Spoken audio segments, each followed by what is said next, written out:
Welcome again. So today we will start with solubility of alkyl halides as well as aryl halides. So today we would be discussing about the solubility of alkyl halides, giving it a much more importance. So as you can see that the halides are soluble in benzene in spite of being polar. So as you know, for a halide, just think about this, as this is a halide, okay, Rx. So as you know, every halogen has a better amount, to some extent is electronegative, okay, as it is residing in group 17, right? So for that reason, definitely it is going to be more electronegative than carbon. What is R? R is nothing but CH3, right? CH3 or C2H5, whatever it is. So it is going to be nothing but a alkyl group, right? So alkyl group means some hydrocarbons, okay?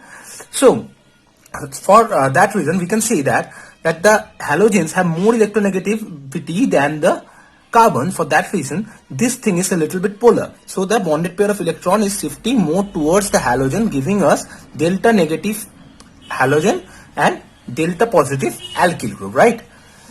So this is a polar compound. Is this clear?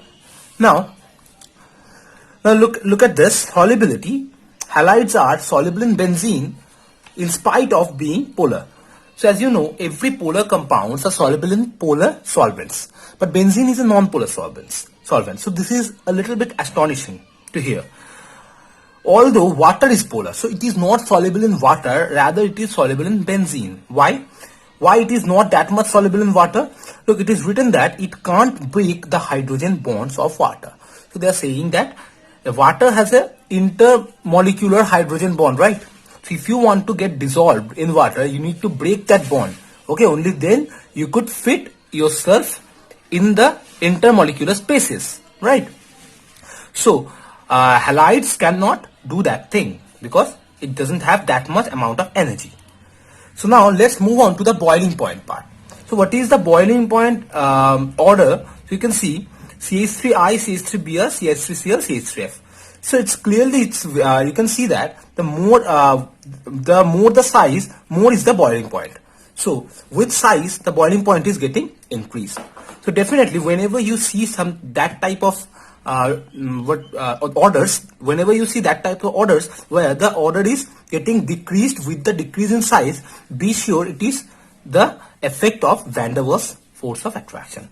So what am I saying is, boiling is a bulk phenomena. As you know from class 9th, that boiling is a bulk phenomena.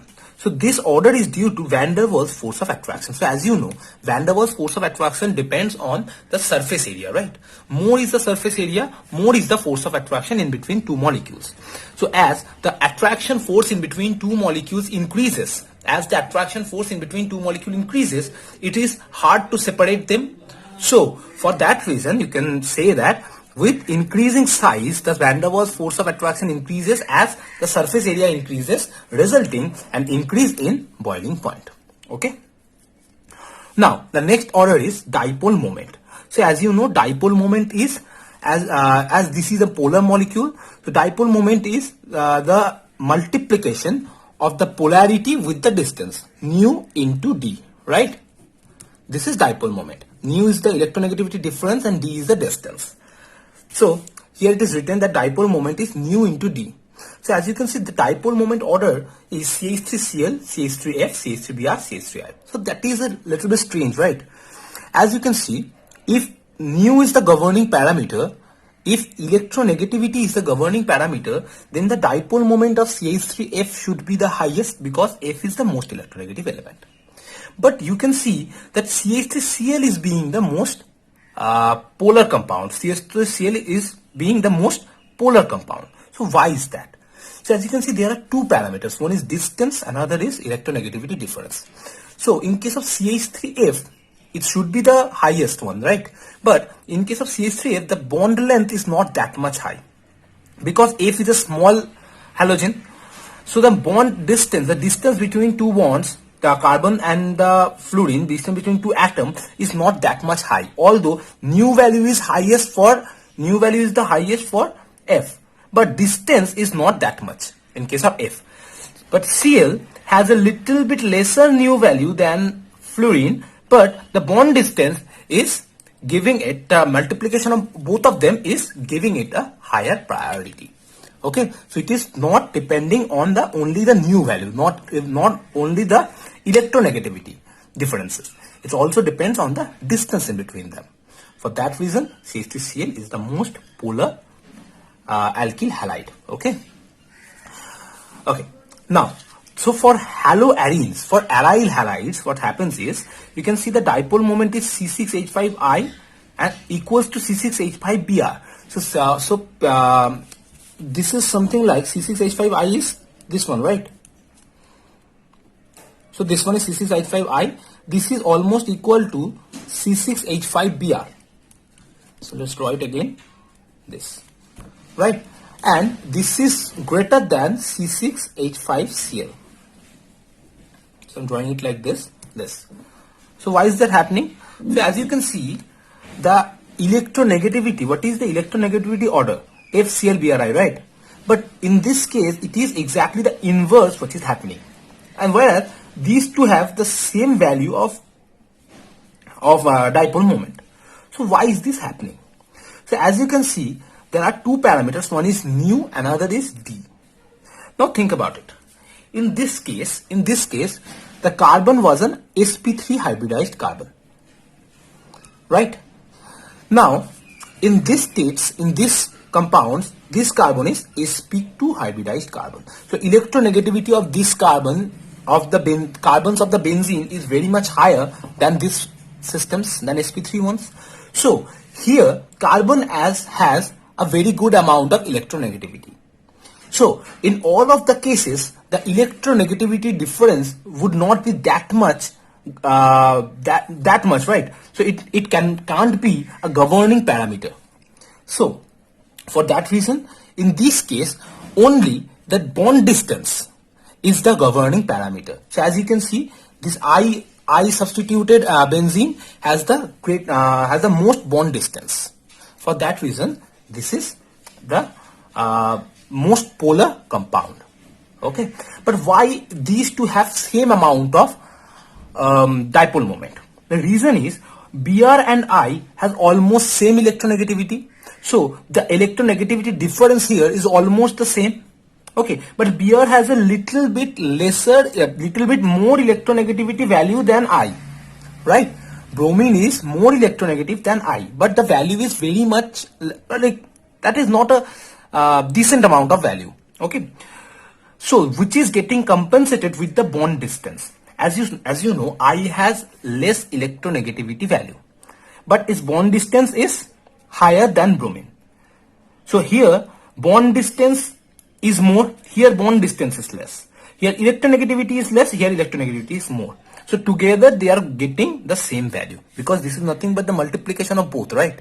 So in one case this is the governing parameter, this is leading, and in other case this is leading. In case of bond distance, this compound is leading. In case of electronegativity difference, this compound is leading. Together they are making the same amount of electronegativity difference, same amount of dipole moment.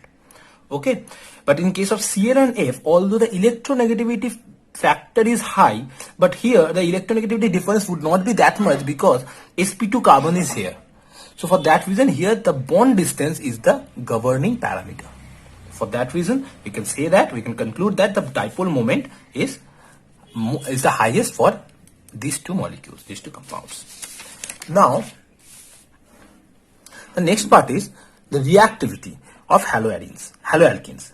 So due to the polar nature of the CX bond, as I showed you earlier, the CX bond is little bit polar here. So due to this nature, which occurs due to electronegativity difference. So due to this nature, the reactivity order is RCl, RBr, Ri. So you can see as the electronegativity difference is most in case of RCl. So this bond is the most vulnerable bond. So the breaking of this bond is the possibility of breaking this bond is the highest. So what is the case for fluorine? So fluorine, when I'm talking about RF, although the electronegativity difference is high, but here due to a greater bond strength, this is not that much reactive. As you know, when carbon and F is forming a bond, they have orbital matching. Okay, because carbon is 2p, carbon is making bond with the help of 2p, and F is making the bond with the help of 2p as well. Right, so 2p has a very good orbital matching. So for that reason, this bond is very much strong. Whereas this is a bond between 2p 3p, 2p 4p, 2p 5p.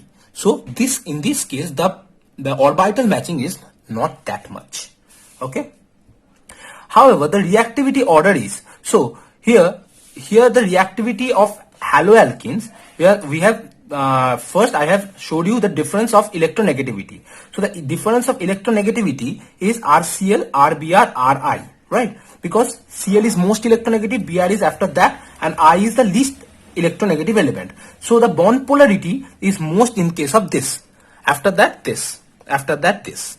So this is the electronegativity order of the haloalkenes.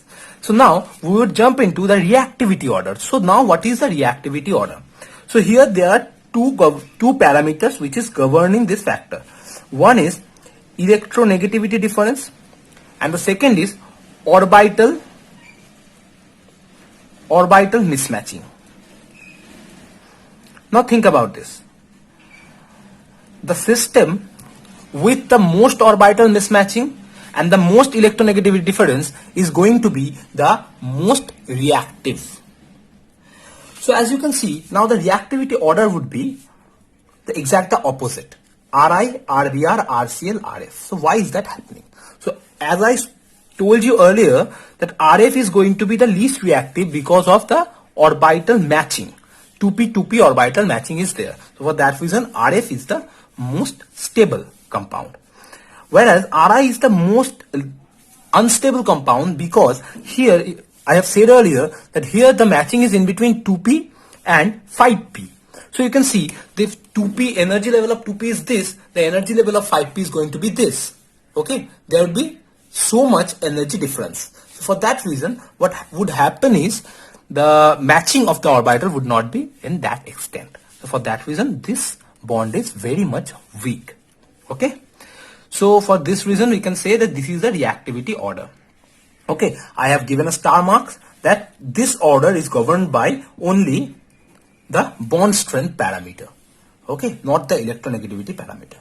So here the bond strength parameter is playing the main role. So whatever we have read so far, we have said that we have observed that there are mainly two parameters in each of the cases. One is electronegativity, another is bond length or bond strength. So you need to justify those two things. We need to read those two things, and we need to justify that which one is getting the priority over which factor. So this is the thing we need to read.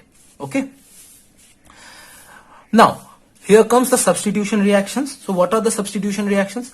Alkyl halides with aqueous KOH. So first substitution reaction is alkyl halide with aqueous KOH or Ag2O, and H2O forms alcohol. So first substitution reaction is formation of alcohol from alkyl halide. So how can you do that? You just use aqueous KOH, means KOH in presence of water, and Ag2O, moist silver oxide. So if you use these two, moist silver oxide is a very good generator of OH minus. Okay. Moist oxide is a very good generator of mild amount of OH minus. So for that reason, OH minus would come and perform an SN2 reaction to give us this product. Okay.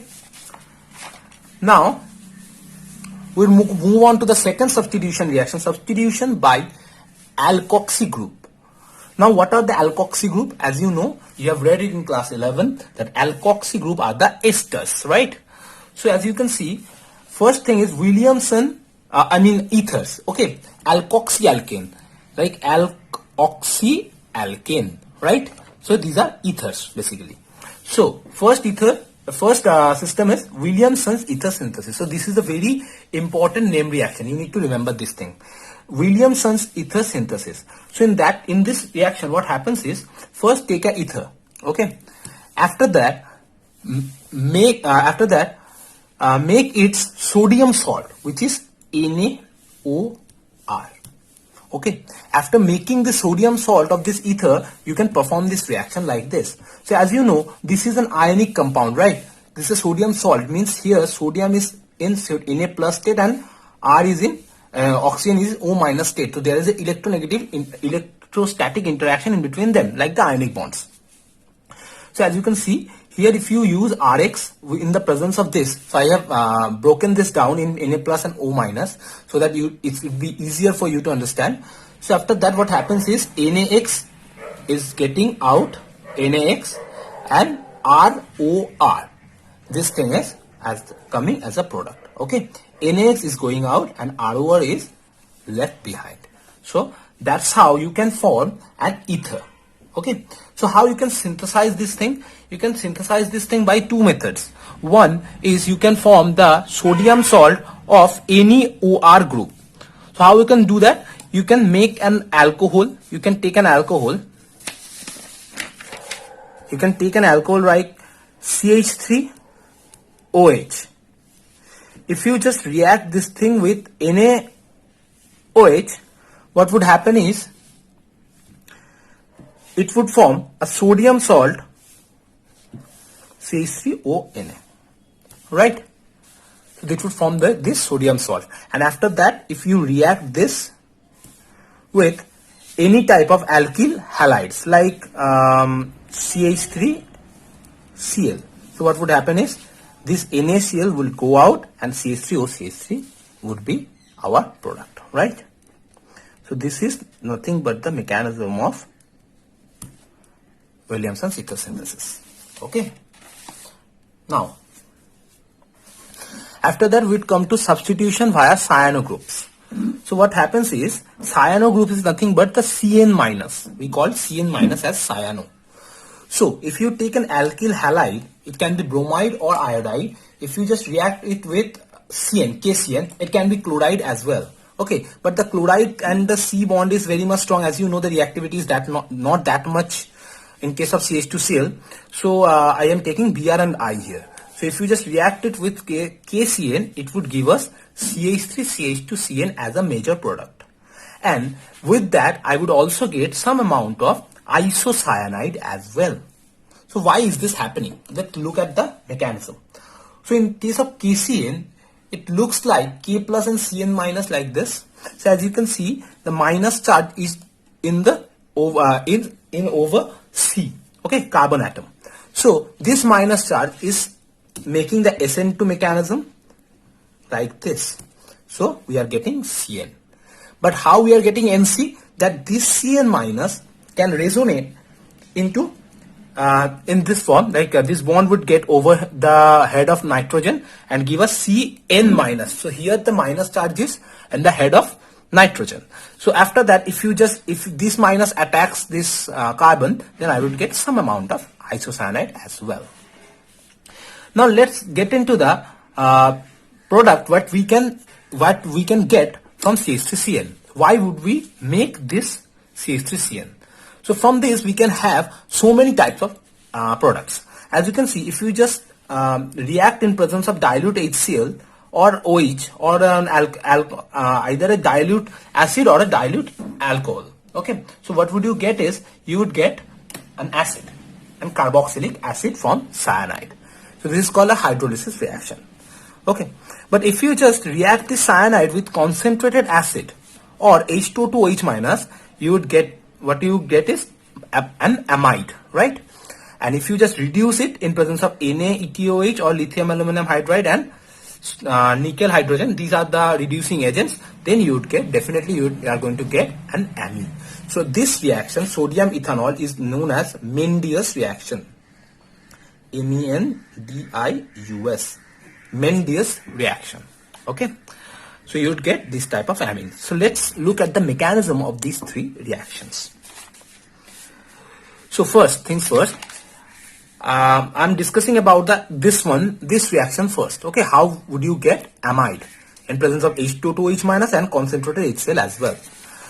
So first thing that happens is, first, when cyanide is there in presence of water, so water, the lone pair of oxygen would attack this carbon. Why? Because this carbon is a polar part. Because nitrogen is more electronegative, so nitrogen is dragging this electron towards itself, and this carbon is very much in positive state. Okay, so this is attacking the carbon center, and we would get this thing. So first we would get this OH2 plus, and after that what would happen is intermolecular acid-base reaction would happen. So what would happen is, you can see, we would get something like this. After these attacks, the minus charge would be there in the head of nitrogen. Okay, and there would be, and the oxygen would give us this product, and this hydrogen after that would get abstracted by this nitrogen minus. I'm showing you the mechanism. What would happen is, CH3 C triple bond N was there, right? So when H2O is reacting, this lone pair is attacking it, and nitrogen is getting N minus. So we would get CH3COHH and double bonded N minus, right? After that what happens is, this hydrogen is getting abstracted by this minus charge. So this is a base and this is an acid, because this is donating hydrogen, this is abstracting hydrogen. So we call it an intermolecular acid-base reaction.